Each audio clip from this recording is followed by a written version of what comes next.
Hello everyone, তোমরা সবাই কেমন আছো? আশা করছি সবাই খুব ভালো আছো এবং সুস্থ রয়েছো।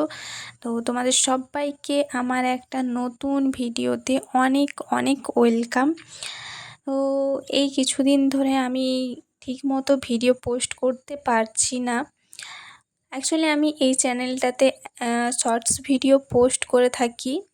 লং ভিডিও নেই বললেই চলে, একটি মাত্র রয়েছে যেটাতে কোনো ভিউজ হয়নি। শর্টসগুলোতে মোটামুটি 1K 2K হয়ে থাকে।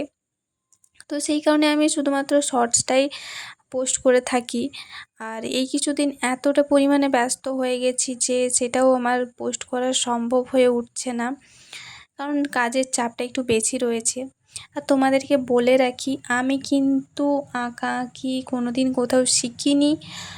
যতটুকু পারি আর কি নিজের থেকে চেষ্টা করি। আর ওই রয়েছে তো আমাদের ভিডিও, তো মানুষের ভিডিও দেখে আমি যতটা কাজ শিখেছি আমি এসব ভিডিওস দেখেই শিখেছি।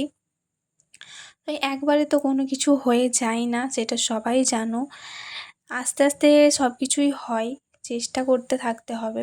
তো আমার এইসব আঁকাআঁকির ইন্টারেস্ট প্রায় ছোটোর থেকেই ছিল, কারণ তখন ওই পেন্সিল দিয়ে আমি খুব ডিজাইন করতাম, আলপনার ডিজাইন, তারপর বলো না মেহেন্দির ডিজাইন, এইসব ডিজাইন করে থাকতাম। তো মাঝখানে সেটা বন্ধ হয়ে গেছিলো। দিয়ে আবার যখন এই ফোন টোন হাতে এলো আর কি, তো তখন মানুষ এত ভিডিও বানায়, যেমন মাটির থালাতে ডিজাইন করছে, কাপড়ের ওপর ডিজাইন করছে, বোতল আর্ট করছে। তো এইসব দেখতে দেখতে আমার মনে আবার ওই ইন্টারেস্টটা জেগে উঠেছিল। সেই কারণে আমি অনেকটা সাহস নিয়ে রং আর তুলি কিনেছিলাম, কারণ কারণ আমি তো কোনো দিন শিখিনি কারো কাছে তুলি ধরতে পারবো কি না, রংটা কীভাবে হবে, কী করতে হবে, এইসব কিচ্ছুই জানতাম না। তো তাও একদিন সাহস করে কিনে নিয়েছিলাম। আর সেই সাহসটা করেছিলাম বলে আজকে কিছুটা কাজ শিখতে পেরেছি। পুরোপুরি সম্ভব হয়নি, হয়তো 100%-এর মধ্যে 30 থেকে 40%ই শিখেছি। তো সবটাই আমার প্র্যাকটিসের জন্য। তো কোনো কিছু তোমাদেরকে একটা কথাই বলবো, তোমাদের যার যে কাজটা ভালো লাগে, তোমরা ভাবো যে আমি পারি না, আমি কী করে করবো, ওটা ভুলে যাও। মানুষ চাইলে সব পারে, তোমাকে চেষ্টা করতে হবে সেই জিনিসটার জন্য। তো আমিও চেষ্টা করেছিলাম, তাই এই কিছুটা অন্তত পারছি। যাই হোক, সেই সব কথা বাদ দাও। এবার থেকে আমি ভাবছি যে এই চ্যানেলটাতে লং ভিডিও পোস্ট করব। তো তোমাদের যারা এইসব ব্যাপারে ইন্টারেস্টেড, তারা চাইলে আমার সাথে শিখতে পারো, কারণ আমি নিজেও শিখছি এখন অনেক কিছু জিনিস। আর হ্যাঁ, তোমরা যদি চাও তাহলে আমাকে কমেন্ট করে জানাতে পারো। আমিও আমি যেগুলো প্র্যাকটিস করি সেগুলো তোমাদের সাথে শেয়ার করব। যেমন এই কলকা ডিজাইন, কলকা মোটিভ, এইসব যেগুলো আমি প্র্যাকটিস করি সেইগুলোর ভিডিও করেও তোমাদের সাথে পোস্ট করব, তাতে তোমাদেরও ইন্টারেস্টটা বাড়ে। ও যাই হোক, এটা আমি কি বানাচ্ছি সেটা তোমরা দেখতেই পেলে, বুঝেই গেছো কি বানানোর চেষ্টা করছি। তো এই সেম ডিজাইনটা আমি আমার একটা খাতার মধ্যে করেছিলাম।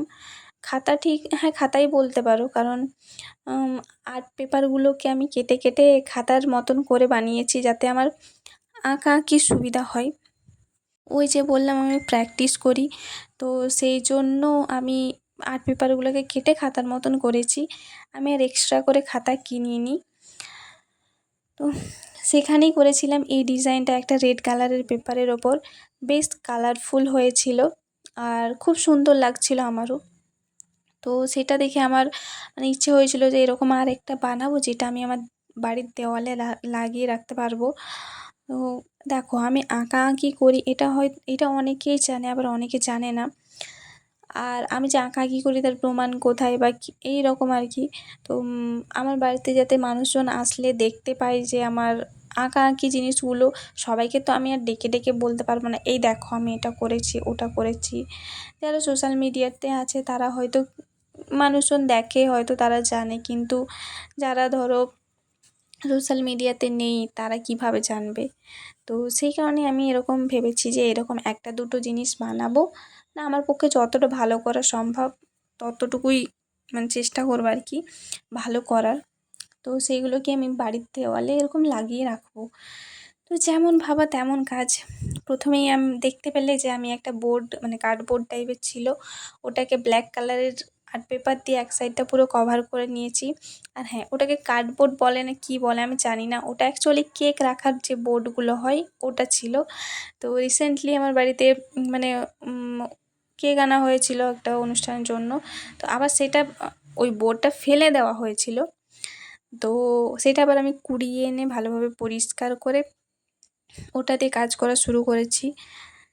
তো যাদের আর্টিস্টিক মানে মন হয় না, তারা প্রত্যেকটা জিনিসের মধ্যেই নিজের আর্ট করতে শুরু করে দেয়। আমি নিজেকে খুব বড় আর্টিস্ট মনে করি না, মানে যতটুকুই পারি আর কি। আমারও এরকম মনে হয় যেন এই জিনিসটা দিয়ে আমি কিছু বানাতে পারতাম, ওই জিনিসটা দিয়ে আমি আবার কিছু বানাতে পারতাম। আমারও এরকম জিনিস দেখলে মনে হয়। তো তোমরা যারা এইসব কাজ করো তোমাদেরও হয়তো সেম জিনিস হয়। বেশ ভালো লাগে এরকম মানে ফেলে দেওয়া জিনিসগুলো দিয়ে আবার কিছু বানাতে বেশ ভালোই লাগে। আর জিনিসটা এমনও হয় যে মানে যে জিনিসটা ব্যবহারযোগ্য নয়, আবার সেই জিনিসটা দিয়েও অনেক কিছু বানানো যায়। তোমরা কিন্তু আমাকে অবশ্যই জানাবে তোমরা আমার সাথে প্র্যাকটিস করতে চাও কি না, বা আমার প্র্যাকটিস ভিডিওগুলো দেখতে চাও কি না।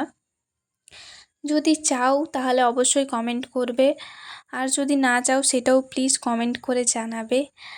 আর কেমন লাগলো তোমাদের ভিডিওটা এটাও অবশ্যই জানাবে। জানি এটাতেও ঠিকমতো ভিউজ হবে না, তবু আজকের মতন টাটা, বাই বাই, সবাই ভালো থেকো।